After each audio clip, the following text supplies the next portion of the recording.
Jules, what have we got here? Well, I have 1 pound of fat. 1 pound of fat. Let me just do a close-up of that. Ooh, not very nice, is it? That's to scale, isn't it?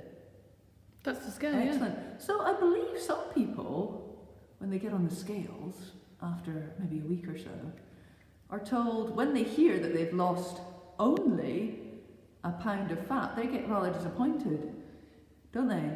They do. I mean, one of the most frustrating things I think we hear, isn't it, when clients are losing weight and they only lose a pound, they get disappointed about a pound.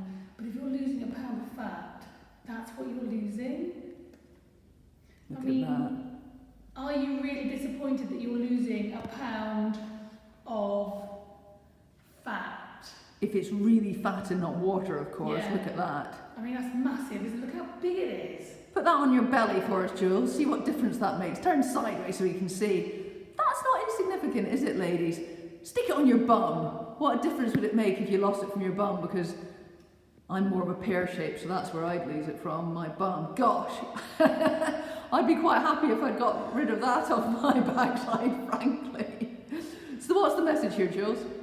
Bit of fun, of course, but... It is a bit of fun, but, you know, never be disappointed if you're losing a pound. If you're losing a pound of fat, look at that. If you lost a pound of fat every single week, you'd be happy, wouldn't you? But just think of the health benefits.